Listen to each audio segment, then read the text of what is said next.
Estudo sobre a lei de Deus, nono mandamento, deveres exigidos no nono mandamento, respondendo à pergunta 144 do Catecismo Maior, quais são esses deveres, que nós entendemos, irmãos, que em todos os mandamentos há uma importante sistemática de compreensão dos mandamentos. Qual seria essa sistemática?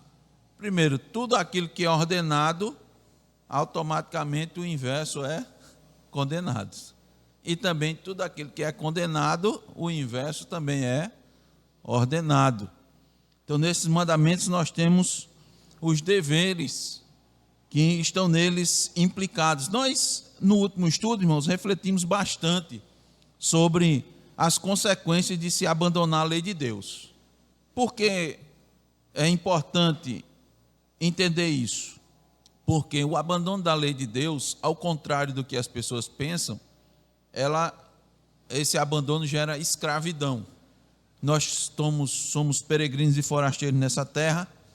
E por que é que estamos como peregrinos e forasteiros? Porque, irmãos, nós abandonamos a lei de Deus. É isso que aconteceu. Nós fomos expulsos do paraíso, porque ouvimos e cremos mais em Satanás do que em Deus. Essa é a razão.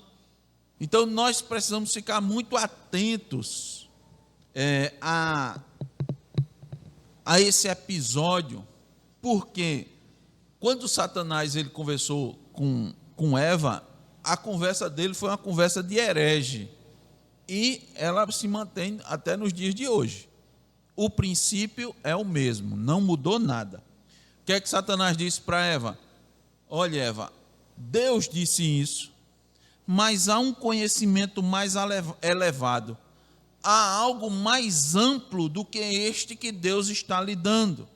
Acredite, você vai saber mais ainda, você vai ter mais conhecimento, e consequentemente, quando você chegar nesse nível, você vai ser igual a Deus, e sendo igual a Deus, você vai se libertar das limitações que Deus lhe impôs. Deus disse, não faça isso, né? Não coma, faça assim, cuide da terra, cuide das coisas, cuide dos animais, coma de todas as árvores que estão aqui no jardim, mas não coma da árvore do conhecimento do bem e do mal, porque no dia em que você comer, você vai morrer. E ele disse, certamente que você não vai morrer. Então imagine, irmãos, Satanás instigou Eva a ser igual a Deus. Ele perguntou de forma indireta a Eva, por que Deus não quer que você saiba o tanto que Ele sabe? O conhecimento liberta. Por que Ele não quer? Você já parou para pensar nisso? Nos dias de hoje, analise a Escritura. Será que Deus, com essa ordem aí, Ele não está agindo como um ditador, um tirano, que dá ordens e quer que você as obedeça de maneira submissa? Você tem uma mente, você pensa, você pode raciocinar.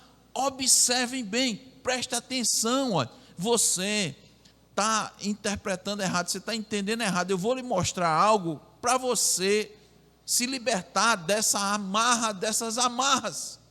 Olha, eu vou usar um próprio texto da Escritura. O que é que Paulo disse em Romanos? Paulo disse lá em Romanos 9:20, quem és tu, ó homem, para discutires com Deus? Porventura pode o objeto perguntar a quem o fez, por que me fizeste assim? Ora, se Deus é tão bom, por que Ele não quer nem que você questione as ordens dEle? Se Deus é todo amor, todo misericórdia, por que é que você não pode bater um papo de igual para igual com Deus?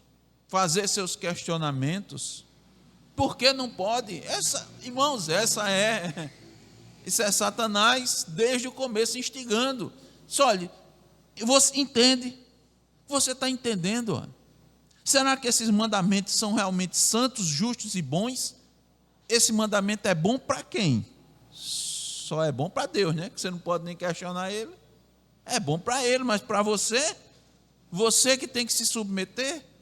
Que você não pode estar pedindo nem a razão a Deus, porque Ele mandou você fazer isso? Já imaginou aquela loucura que Ele mandou Abraão fazer, matar seu filho? Aquilo é loucura, cara. Você tem que parar um pouco para pensar. Parou já para raciocinar? Hein? Irmão, Satanás continua na mesma linha. Ele continua na mesma perspectiva. Os rebeldes, eles vão trazer essas questões, esses questionamentos, e vão instigar a rebeldia contra Deus. Por isso que é importante nós pararmos. Sim, pare e reflita. Eu não estou dizendo que você não tem que parar e refletir, não.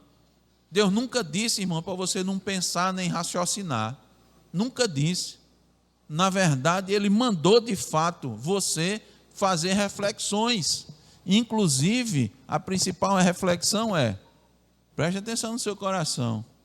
Será que esse caminho que você está trilhando aí não é o caminho da morte? A Bíblia manda: examine-se, avalie, para onde você vai parar? Onde você vai parar? Quais as consequências? A Bíblia manda você olhar para o passado.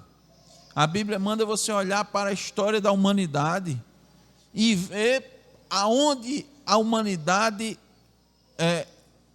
as consequências do caminho que a humanidade trilhou até o momento, as suas escolhas. Ela manda você fazer isso. Então ela não manda você não pensar. Olhe como foi que Moisés lidou com Deus. Olhe os erros de Moisés, mas olhe que Deus falava com ele face a face, não era, irmão? E ele falava, e ele conversava com Deus. Muitas vezes Deus dizia: fique quieto aí, Moisés.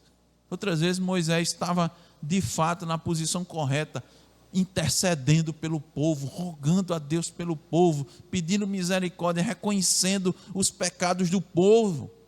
E o que isso trouxe para o povo? Qual a consequência disso, de obedecer a Deus? Então, de fato, Deus não diz para você não pensar, não refletir, não. Quem está dizendo isso é Satanás. Quem está dizendo isso é ele que está dizendo: não, Deus não quer que você pense, não, Deus não quer que você chegue num pensamento mais elevado, Deus quer que você fique preso nessa caixinha. E aí chamam os cristãos principalmente de pessoas alienadas do mundo, porque você está dentro dessa caixa e você não sai dessa caixa. Foi isso exatamente que Satanás propôs para Eva e ela aceitou. Saia da caixinha, saia desse sistema aí, amplie seus pensamentos. A consequência foi escravidão. Ao invés de se libertar, o homem ficou escravizado. Nós aprendemos, e refletimos, irmãos, que a lei de Deus, ela na verdade nos serve de proteção, porque nós sabemos como é o nosso coração e sabemos como são as inclinações, as nossas inclinações desde o nosso nascimento. E estes mandamentos nos ajudam a viver de maneira justa e harmônica com Deus e com o nosso semelhante. É isso que os mandamentos fazem. E novamente eu lembro para os irmãos, Deus mesmo disse ao povo dele, que eles seguindo os mandamentos, os ímpios iam olhar e iam dizer: que povo tem mandamentos tão bons como esse do povo de Israel? Eles iam dizer, os ímpios iam testemunhar que Deus é esse, nem que fosse por meio do aperto, como aconteceu lá no Egito. Os magos disseram: Faraó, isso é o dedo de Deus, Faraó. Isso é o dedo de Deus. Quando foi na praga da chuva de pedras, qual era o número da praga, Ruth? 7ª praga. Deus foi muito duro, mas disse também, Deus foi misericordioso. Deus disse: olha, eu vou mandar a chuva de pedra com fogo. Quem estiver no campo, o homem ou o animal, vai morrer. Então, você tem a chance de correr e se esconder. Eu estou avisando. Deus misericordioso. Por quê? Porque ele tinha dito antes a Faraó: Faraó, tu está de um jeito que eu já devia ter eliminado você e o seu povo da face da terra. Eu não faço isso porque eu tenho um propósito de engrandecer o meu nome. Por isso que você ainda está vivo aí. Deus misericordioso. Quando se olha Deus da forma errada, diz, rapaz, que Deus é esse? Matou animal, matou gente, matou planta, destruiu as árvores. Esse é o Deus da criação que criou as coisas, que ama o homem? Satanás quer que você olhe Deus dessa maneira. Agora, recentemente, é pena que eu não vou conseguir mais conversar com ele, né? Foi a última conversa, não agora, né? Um conhecido, a gente estava retornando do trabalho e começamos uma conversa. Ele disse, eu não consegui ler muito o Antigo Testamento, não. Eu fui para os Evangelhos, eu ainda consegui ler, mas o Antigo Testamento é uma literatura muito pesada, muito densa. E eu queria conversar mais, mas o tempo não dava. Quando ele disse isso, a gente já estava perto de se separar no ponto. É denso, mas o Evangelho é denso também. A questão é como estamos lendo, como estamos vendo, o que é que nós estamos enxergando na lei de Deus? O que é que nós enxergamos nos mandamentos? Proteção, direção, cuidado conosco mesmo, cuidado com o nosso próximo, ou amarras, limitações? Quando eu vejo os mandamentos, eu enxergo que eles são para mim ou que eles são para o outro. Nós, quanto aos deveres, irmãos, exigidos, no último domingo nós estudamos sobre o 8º, que foi de julgar caridosamente nossos semelhantes. O princípio que foi visto é que não deve haver injustiça na avaliação do nosso próximo. Lá em Levítico 19:15, nos mostra que precisamos levar em conta a equidade de uma questão a ser analisada, independente da condição social do outro que está em litígio. Um está em litígio com o outro. Então você não deve olhar a condição social. Então, o pobre, por ser pobre, não deve ser oprimido, e o rico, por ser rico, não deve ser levado em consideração sua riqueza, sua honra, seu status na sociedade. Isso não deve ter peso ou influência sobre a corte, porque traria injustiça, né? Perversão da justiça. Então não há nenhum favor deve ser mostrado a um mais do que a outro. Então, quando eu avaliar a questão, eu devo avaliar de forma caridosa. O que é caridosa? De forma amorosa. O que é o amor? É o cumprimento da lei. É o cumprimento da lei. Vamos agora partir para o 9º dever.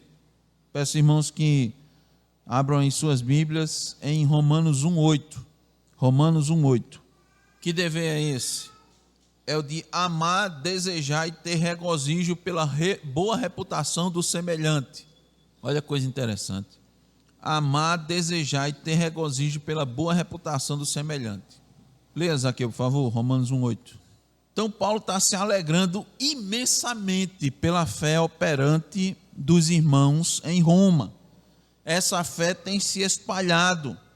Ele está deixando claro que tudo isso é mediante Cristo Jesus.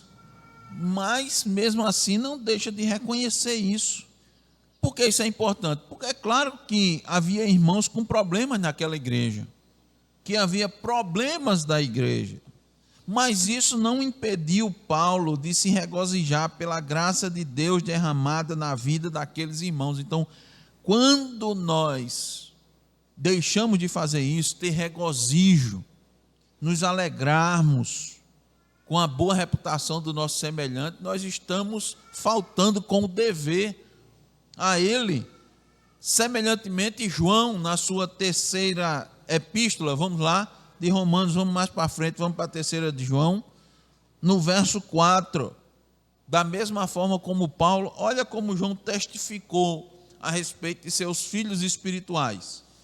3ª de João 4, leia aí, Abraão, por favor. Olha, João está alegre demais, está alegre porque os filhos espirituais dele estavam andando na verdade, e está fazendo todos conhecerem este fato. Como é que ele está fazendo todo mundo conhecer esse fato? Porque essas epístolas eram circulares, elas andavam pelas igrejas.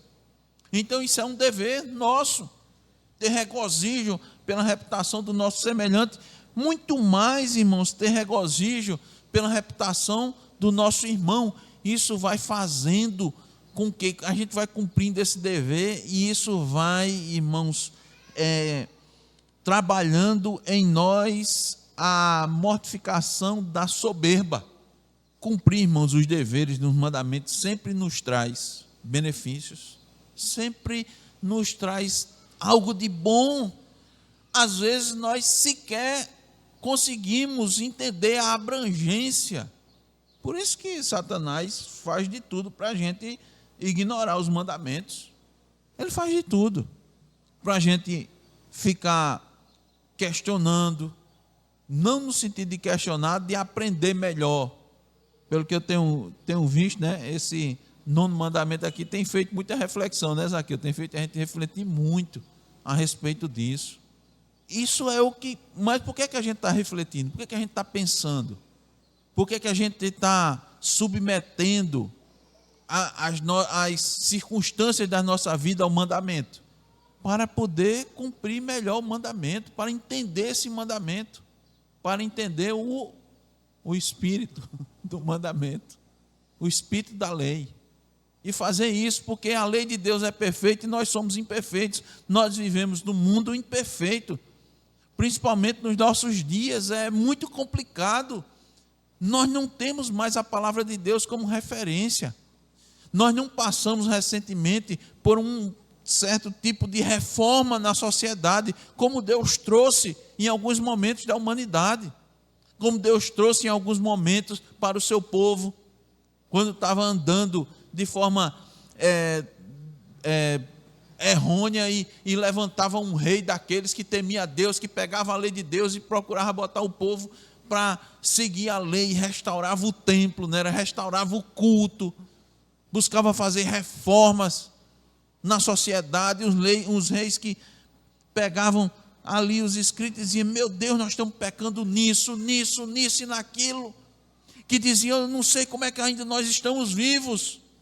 E aí promoviam uma reforma e o povo, irmãos, crescia espiritualmente na devoção. Nós não passamos por isso recentemente, muito pelo contrário. Nós estamos ladeira abaixo no que diz respeito ao amor à lei de Deus, à referência da lei de Deus. Dentro dos próprios, como Paulo, lemos aqui Paulo escrevendo a Timóteo na sua 2ª epístola: nos últimos dias os homens vão ser assim, e nós estamos vivendo isso. Amantes de si mesmos, ignorando a lei de Deus. Agora o perigo é esse, né? Em algum momento tem até aparência de piedade, mas não tem nada disso. É para nos desviar do propósito maior que Deus tem para as nossas vidas. Nós estamos vivendo nessa época, irmãos, e muitas vezes nós ficamos assim, parados. A lei de Deus diz isso, mas as circunstâncias são assim. Existem esses momentos e tal. Como nós vamos agir segundo a lei de Deus? O que é o correto fazer? Esse é o questionamento adequado. Esse é o questionamento certo. A inquirição correta, o pensamento na direção de como eu cumpro a lei de Deus. Essa lei aqui, como eu cumpro esse dever no mundo em que nós estamos vivendo. E o dever que diz aqui é: ame, deseje e tenha alegria, muita alegria. Regozijo é muita alegria pela reputação do seu semelhante. Se alegre com ele quando ele dá bom testemunho. Se alegre quando ele tem posturas adequadas, comportamentos adequados. João diz: não tenho maior alegria do que esta, a de ouvir que meus filhos andam na verdade. Que alegria! Eu tenho me regozijado também nisso. Romanos 12:15 diz: alegrai-vos com os que se alegram e chorai com os que choram. Isso nos leva ao próximo dever, que é nos entristecer pelas fraquezas dos outros. Vamos lá, volte agora um pouquinho e vá para 2 Coríntios 12:21. Então nós devemos nos alegrar com a boa reputação do nosso semelhante, e nós devemos nos entristecer pelas suas fraquezas. Nós não devemos ficar alegres. Não é motivo de alegria a fraqueza do próximo, muito menos a fraqueza do meu irmão. Ramon, 2 Coríntios 12:21. eu estou triste, Paulo disse. Eu estou receioso. Se eu for aí e Deus me humilhe e eu vá chorar, porque não houve arrependimento, que os irmãos ainda estão presos à lascívia, à prostituição. Paulo não queria retornar a Coríntios e ver os irmãos com vidas desordenadas e ser obrigado a puni-los, o que seria uma humilhação e questão de tristeza para ele. Ele queria se alegrar pelo fruto do trabalho daqueles irmãos, queria ver que o seu trabalho não foi em vão, ele não queria ter tristeza. O prazer do apóstolo Paulo era ver aqueles irmãos bem e não mal. Por isso, irmãos, jamais nós devemos nos alegrar pela fraqueza, pelo pecado, pela queda do nosso irmão. Jamais. Lembre-se que a tendência do nosso coração é essa, viu? Sabe por quê, né? Porque se ele está pecando e ele está errando, está caindo, e eu não estou, né? Eu estou em cima, né? E ele está embaixo. Então, se eu estou em cima, está bom, né? Lembre do dever anterior, tratar caridosamente, julgar caridosamente. O amor é nesse sentido. E tem mais, viu? Além de, veja, observe que é uma sequência, irmãos, aqui está ligado, esses deveres estão interligados uns aos outros. Me alegrar pela boa reputação do semelhante e do meu irmão, se entristecer pelas suas fraquezas e cobrir as suas fraquezas. Além de eu não me alegrar de jeito nenhum, eu ainda tenho que cobri-la. É um dever. Vamos agora para Provérbios. Provérbios 17, 9. Provérbios 17, 9. Quem quer ler, irmã Anita? Olha, é interessante, né? Provérbios 28, 14, se não me engano, diz: aquele que encobre as suas transgressões jamais prosperará, mas aquele que as confessa e deixa alcançará misericórdia. Muito bem, aquele que encobre as suas transgressões. Você tem que fazer o que com as suas transgressões, com os seus pecados? Confessar e deixar. E o do próximo?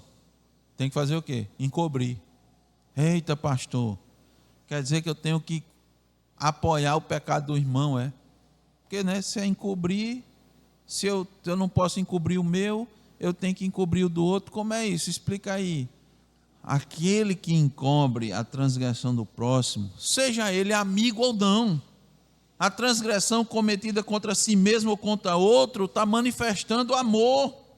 Olha, o que encobre a transgressão adquire amor, está manifestando amor.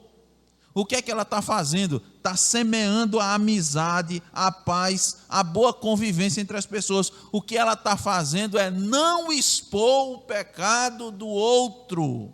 Encobrir a transgressão aqui é não expor, não trazer a público o pecado do outro. Agora não significa dizer que não vai tratar o pecado do outro, é diferente. Entende isso? Esse aqui é a pessoa, é o verdadeiro pacificador, é aquele que está semeando no meio da igreja, está semeando no meio da sociedade a amizade. Ele não está contribuindo com a intriga, ele não está alimentando a tendência natural do nosso coração, que é mostrar o pecado. Diga, Marcos. Sim. Perfeito. Eu vou responder com uma pergunta para os irmãos, que a resposta está no sermão de domingo passado. Qual foi o último ponto do sermão de domingo passado? Como é que a gente combate corretamente os falsos mestres, os falsos ensinos, com a disciplina? Você aplica a disciplina. A disciplina é um ato de amor. A disciplina é um ato de amor.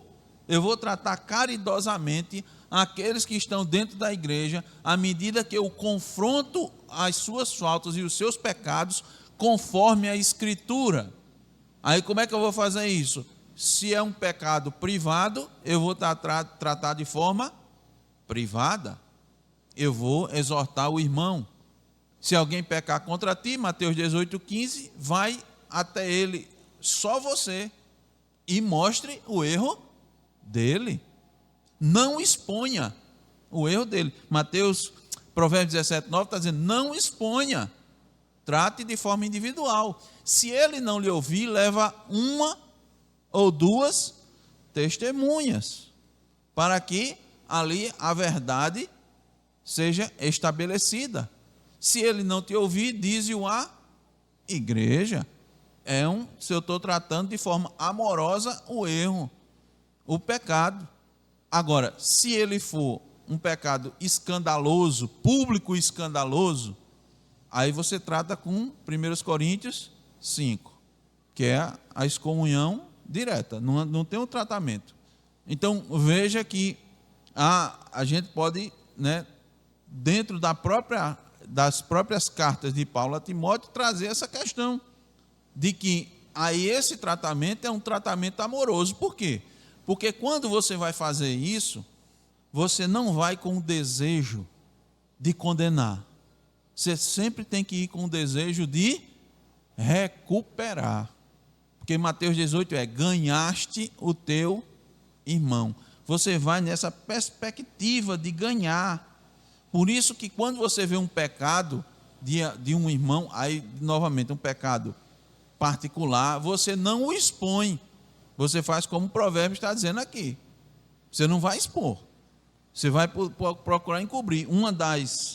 Dos exemplos mais claros, inclusive, até usando essa expressão de encobrir, é o caso de Noé, o pecado de Noé. Seus 2 filhos encobriram a nudez dele. Ele pecou, foi horrível. Um dos filhos expôs e o outro encobriu a nudez do seu pai. Então ele pegou aquele pecado e encobriu. Agora, ele tratou, pode ter tratado, deveria ter tratado. Pai, aqui o senhor errou feio, tá certo? Queria dizer isso para o senhor e mostrar, vamos ver um jeito disso não mais acontecer. Como foi que chegou a esse ponto? O que foi que aconteceu? Que o senhor fraquejou nessa parte? Como foi? O que foi? Então, ele está ajudando, auxiliando o amor. Então, a palavra de Deus não nos autoriza a sair dizendo o pecado do próximo às pessoas, mesmo que seja verdade. Diga, Zaqueu. E quando você vai até ele, e mostra essas coisas, você está manifestando amor, porque, irmãos, é difícil. É muito mais fácil você deixar, entenda isso, é muito mais fácil você deixar a dizer, olha, ele está fazendo, eu também não vou dizer nada, é com ele. Isso é o melhor que tem. Mas a Bíblia diz que isso não é amor.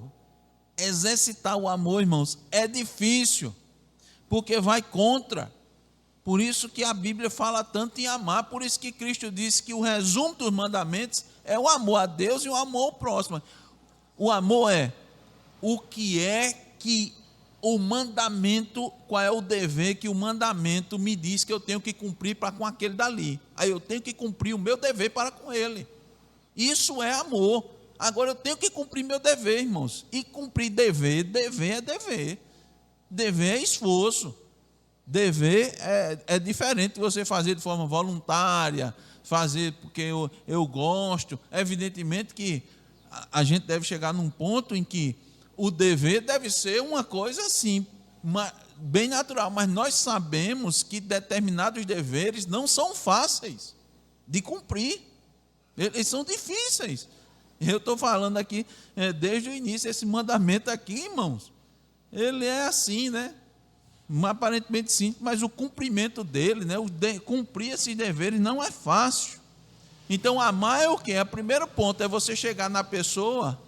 A primeira coisa é você chegar numa pessoa que está pecando, que cometeu contra você ou contra outra, já com o espírito, o desejo de ajudar, e não o desejo de julgar. Aqui é não julgar. Julgar no que sentido? Já condenar a pessoa. O julgamento, você já fez o julgamento, você já disse que ele está errado. Isso é um julgamento, estou dizendo, não no sentido de condenar. Então, por exemplo, estava acontecendo a questão dos hereges na igreja, a primeira coisa que você tinha que fazer era confrontá-los. Se ele está fazendo isso de forma assim, sutil, ou sei lá, ou no começo ou você percebeu, a primeira coisa que você tem que fazer é ir lá e dizer: irmão, isso aqui que você está ensinando não está bom não, não está correto não, isso aqui está contrário da Escritura. Aí abre a Escritura e mostra, veja o dever como é. Você tem que saber aquilo que você está crendo, ter convicção, falar de maneira amorosa, confrontar de maneira amorosa para corrigir. Não quis a correção, chegou em todos os passos. A excomunhão é também uma manifestação de amor. Por quê? Porque Paulo sempre deixou muito claro: eu vou entregar a Satanás para que ele retorne. O desejo era o retorno. O desejo é que ele vai ficar agora nas mãos de Satanás. Ele antes estava sendo cuidado por Deus, ele vai ser cuidado por Satanás. Ele vai ver a diferença entre ser cuidado por Deus e ser cuidado por Satanás. Se você não faz isso, você não está amando. É a mesma coisa da questão, irmão, dos filhos. A gente deu o exemplo do filho da correção. Se não houver correção, o menino não vai saber que está errando e vai continuar ali insistindo. É preciso corrigir. Então, a palavra de Deus não nos autoriza a sair dizendo o pecado do próximo. Pelo contrário, você faz o quê? Perdoa, com você, né? Transgrediu, falou, perdoe. Primeira coisa que você vai perdoar, tá certo? Você não vai contar para o outro, você não vai dizer. Esse é um exercício de amor muito grande, porque a vontade é dizer. Por quê? Porque quando você diz, irmão, lembre-se, eu disse, você sai por cima, você está em cima. Mas aí a Bíblia diz: não considere os outros, não se considere superiores aos outros, mas inferiores. Deixe que os outros sejam superiores. Quando chegaram para João Batista, né, e disseram: olha, aquele que você, né, anunciou, tem muita gente indo para ele está conseguindo muitos discípulos, muito mais discípulos do que você. Porque João tinha muitos discípulos, ou tinha discípulos. Mas Jesus começou a ter mais discípulos. E o que é que João disse? Importa que ele cresça e que eu diminua. João disse aquilo, irmãos, evidentemente que era com relação a Cristo, mas certamente se aplicaria a qualquer outro. João estava se alegrando, porque Cristo estava tendo muitos discípulos, ele estava se regozijando, como é um dever nosso. Então, quem age de forma contrária o quê? Trazendo ao conhecimento de todos a falta, a transgressão do outro. Olha o que é que diz aqui, irmãos: separa os melhores amigos. Irmãos, como a gente vai viver numa sociedade mais fraterna, compreensiva? Só com perdão. Só com perdão. Vamos fazer assim, ó. Vamos pegar o exemplo de um lar, de uma família, de um casal, e vamos expandir isso primeiro para a igreja, depois para o mundo. Como é que você convive tantos anos com uma pessoa? Você sabe dos defeitos dela, das manhas, dos maus costumes. Como é que você faz para conviver, irmãos? Você tem que perdoar, você tem que cobrir a transgressão. Se você não cobrir a transgressão, você não convive. A gente tem que estender isso para a igreja e para o mundo. Está há tantos anos lá, faça a mesma coisa. A Bíblia diz que você vai fazer a mesma coisa com o seu irmão, com a sua irmã, cheio de mau costume. Lembra que a gente fez a referência? A gente mostrou que a igreja, um símbolo para a igreja é a arca. Você dentro da igreja, você cruza as águas turbulentas desse mundo e você fica ali protegido. Mas o mundo tem a turbulência, tem as ondas. Nós vimos isso, né? A gente viu sobre a perspectiva geográfica, era água de baixo, né, irmão? Era água de cima. A arca, Noé não estava no leme, disse: eita, vou por aqui, vou por ali, eita, aquela onda está maior, vou pegar aqui e dar um desviozinho, para a gente não sentir. Tinha isso não, né? Ela ficava vagando, sendo conduzida pela providência de Deus até onde queria. E o pessoal estava dentro. E como era dentro da arca? Ar-condicionado, era? Ar-condicionado, colchãozinho com um pilotop, hein? Com aquela tecnologia da espuma da NASA, que se adapta a você deitado, era assim, hein? Cada um no seu quadrado, apartamentos individuais para os casais, apartamentos duplos, era assim, todo mundo junto, irmão, e com os bichos, tinha os bichos, tinha a comida dos bichos, tinha os compartimentos, os andares, estava tudo organizado, Deus faz tudo organizadinho, mas tinha os bichos, tinha o cheirinho, tinha um mau cheirinho não, tinha cocô de bicho, xixi de bicho ou não tinha? Não tinha? Então, irmãos, a igreja é como a arca, tem gente dentro, a gente fede um pouquinho, tem dificuldade, tem trabalho, pouca dificuldade, muita dificuldade, mas nela nós vamos passar seguros por esse mundo. E como é que a gente vai passar? Encobrindo as transgressões. Nós, como é que vamos passar tanto tempo dentro da igreja, na arca, até Cristo voltar?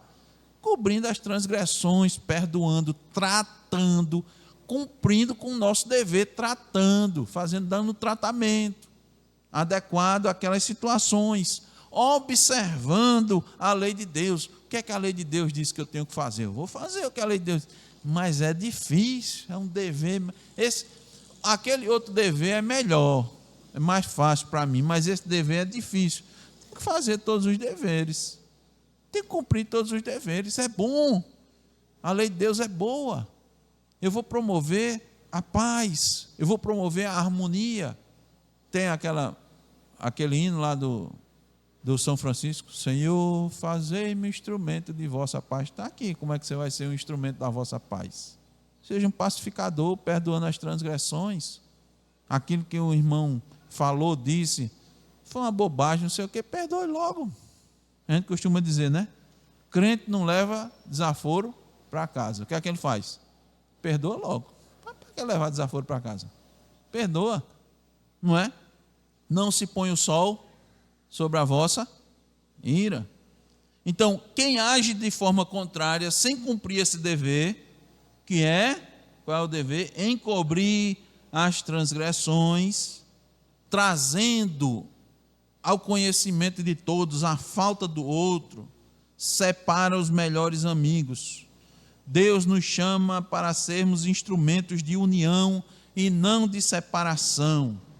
Nós gozamos da união com Deus e com nosso irmão e desejamos o mesmo para com o nosso próximo.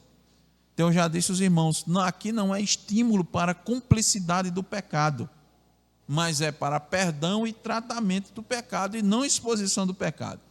Vamos ver um texto que a gente estudou na exposição da primeira epístola de Pedro, 1 de Pedro 4,8, para reforçar esse dever. 1 de Pedro 4,8. Simone, leia aí, por favor, 1 de Pedro 4,8. O amor cobra o quê? Multidão, olha. Já aumentou, não foi? A gente estava falando de um pecado, outro, agora multidão. Irmão, se a gente não amar, não vai haver esse cobrir todos esses pecados. Não vai haver. Mas é necessário que haja. E esse amor deve ser exercido para com todos os homens, inclusive para com os inimigos.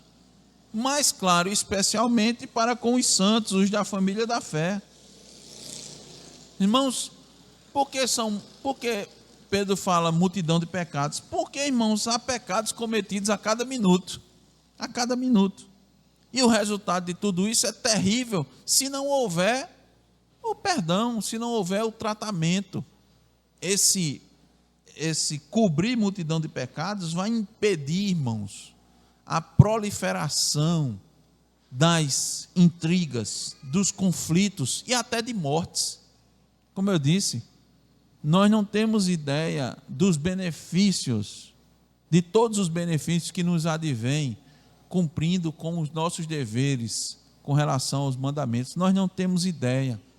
E as pessoas já sabem, eu vou dar um exemplo muito simples, né, comum, que acontece às vezes, muitas vezes é até filmado aí, quando as pessoas têm... Quantas pessoas não perderam a vida em discussões de trânsito? Quantas pessoas? Parou e alguém deu uma fechada, ou sei lá, passou no sinal vermelho, ou fez você frear de tal maneira que às vezes você até se machucou, né? Freou, uma criança estava no carro e de repente seu filho se machucou. Quando é você, dói. Quando é seu filho, dói 3 vezes mais, né? Quando acontece alguma coisa, né? Você se sente todo e dói, aí você vai tomar satisfação. Aí isso tem tudo a ver, irmãos. Olha, quando a gente está fazendo isso, olha, a gente está exercendo domínio próprio. A gente tem que lembrar e deve lembrar o quanto nós pecamos contra Deus e oramos e Deus perdoa as nossas transgressões, os nossos pecados. A gente tem que lembrar o quanto nós pecamos contra Cristo e levamos Cristo à cruz. Temos que lembrar de todas essas coisas para entender que o nosso dever é esse, é encobrir as transgressões, ser amoroso, caridoso. Tudo isso é um conjunto, irmãos, que vai nos levar a sermos mais parecidos com Cristo. Porque, lembrando de novo aos irmãos, Cristo na cruz, numa situação mais humilhante, talvez na situação mais dolorosa que ele estava, sendo rasgado, o corpo sendo sustentado, irmãos, pela carne, né? Aquilo era dilacerante, uma dor tremenda. O homem estava com sede, se negaram água, irmãos, negar água a um moribundo, a um miserável morrendo, é muita crueldade. Das latrinas e deram para ele. Aí lá em cima, né, na cruz, eles: Pai, perdoa-lhes, porque não sabem o que fazem. A gente precisa muito, irmãos, exercitar o amor, esse dever. Temos muito ainda. E Deus nos dá, irmãos, oportunidades para isso. Deus nos dá oportunidades para isso. Diga, Zaqueu. Como é que a gente vai conseguir chegar nesse nível? Normalmente, irmãos, é exercitando o perdão desde as coisas mínimas até lá na frente. É exercitando. Tá aí os irmãos, né? Fazem academia. Aí como é que você consegue chegar a pegar um peso maior? Quando você começa a partir dos pesos menores, né? Bota 5 quilos, vai treinando, bota 10 quilos, os músculos vão aguentando, você vai se alimentando da forma correta e você vai aumentando progressivamente. Mas todos nós sabemos que se botar logo 50 quilos, né, para a pessoa levantar, olha, aqueça para não dar problema nos músculos, você faça um aquecimento e tome 50 quilos para você puxar e levantar. Você não vai conseguir. Mas se você for de forma gradativa, você vai sendo exercitado. É a mesma coisa aqui. Vamos nos exercitar no amor, exercitar no perdão, exercitar em cobrir as transgressões. Como é que a gente vai enfrentar a morte da melhor maneira possível? Morrendo todo dia. Morra todo dia. Quando a morte chegar, já estou acostumado. Já sei como vai. Já estou morto. Já morri para esse mundo. Dá boas-vindas à morte, exatamente. Quando ela chegar, você está tranquilo. Mas você estando muito apegado às coisas desse mundo, a uma coisa ou outra, aí quando ela chega, aí vai ficar pesado você abrir mão, né? Está custoso, você está segurando ali com muita força, com unhas e dentes. Mas se você já abriu antes mão, quando vier o ladrão para tomar as coisas, você tome. Pode levar. Tranquilo, pode ficar tranquilo. Pode ficar sossegado. Leve. Sou forasteiro e peregrino. Não vou levar nada disso aqui, não. Mas você já abriu mão. Por que é que muitas pessoas morrem, de fato? Porque vão lutar pelas coisas com ladrão, né? Ah, não, isso aqui não. Custou demais. Você não tem ideia o quanto demorou para eu conseguir isso daqui. Eu não vou dar, não. Acho que para o cara de mão beijada, vou nada. Aí morre. A mulher de Ló morreu. Estava apegada demais às coisas. A Sodoma disse: eu vou perder tudo. Então, irmãos, amar intensamente para que o amor cubra a multidão de pecados que o próximo comete e que nós também cometemos. Que Deus nos ajude a cumprir esses deveres e esses mandamentos.